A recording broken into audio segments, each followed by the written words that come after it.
ready to go.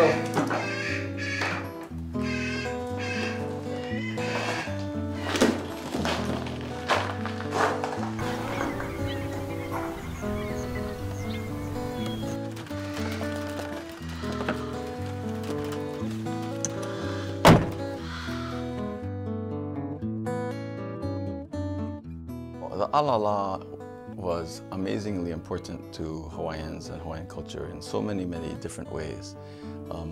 Anytime that you have something large, a large forest bird with voice, that is a really important thing.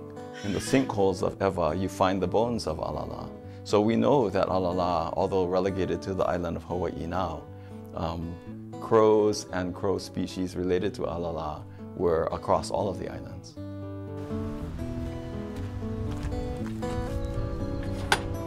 The Keaho Bird Conservation Centre is one of two facilities which are managed under the umbrella of the Hawaii Endangered Bird Conservation Programme. Here in KBCC, we use captive breeding and reintroduction as a critical tool in the species recovery for Hawaii's most threatened native birds.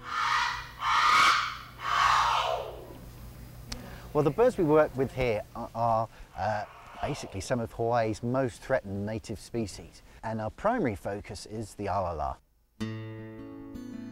Unquestionably, due to its basis, it's one of the most threatened bird species on the planet, really. It's extinct in the wild, and its numbers in the early 1990s dropped as low as 20 birds. When you hear an Alala in forest, it's an amazing thing. I was lucky enough in 1972 to see Alala in Ka'u, of all places, in the national park. And at the time, I didn't know how rare they were. And we were eating lunch, and an Alala came and landed on a fence post and regarded us for a while. Didn't vocalize, I don't remember that, and then flew off. And I thought, ah, an Alala. That's the Hawaiian crow.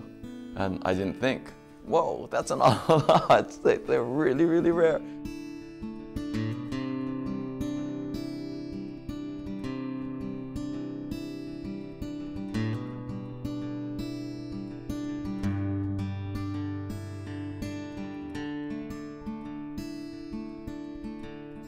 In 2011 was a fantastically successful Alala breeding season for us.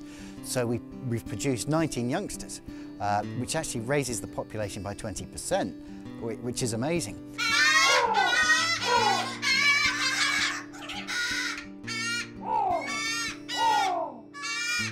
There are arguments about imprinting, about when you're raising a bird and you're a human being, and they associate, they identify what species they are by who's feeding them when they're young.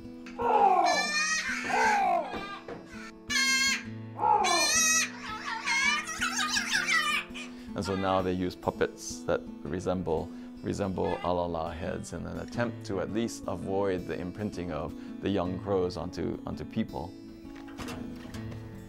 And even though KBCC here is a wonderful location for breeding Alala, we do have Halemaumau down the road, which is spewing out sulphurous fog and the potential for even greater eruptions. So we're very conscious we don't want to have all our eggs in one basket. You know, potentially say a disease spread through the Big Island, then our birds might be at risk there. So by splitting the population up and having, it'll be about a third of our birds over on Maui, that will really help us to manage the population, and just in case there's one of these horrible events might occur.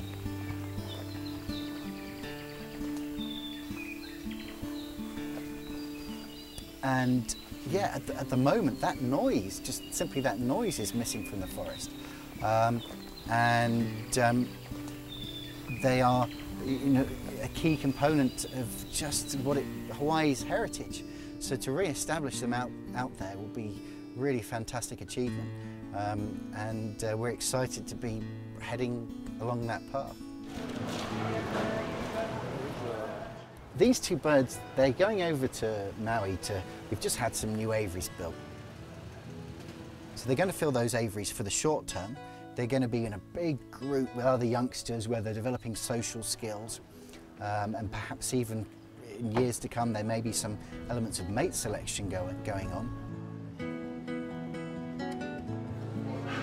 It's a bit dark, so it's a bit difficult. But the past 2 years we've produced 11 and 19, and what that represents is cohorts of a critical mass. Probably can't see them very well, but... Cute. Wow, they have big beaks. There we go. Hi. I hope they're not going to be too noisy. Oh, it's okay. We can release, say, 12 birds at a time, and then inevitably some birds aren't going to survive the process, but there'll still be some birds which will stay so that the next year other birds can learn from them and maintain that continuity of an established population.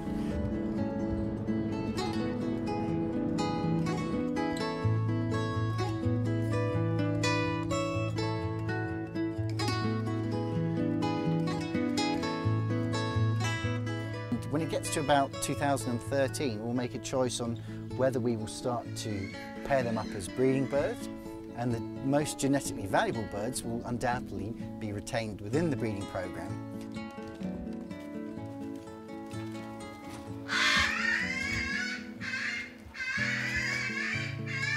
The point when personally I think we'll have a success is when we will have a genetically viable, sustainable, self-dependent population of Alala out in the wild in protected habitat where they're no longer in need of species intensive care.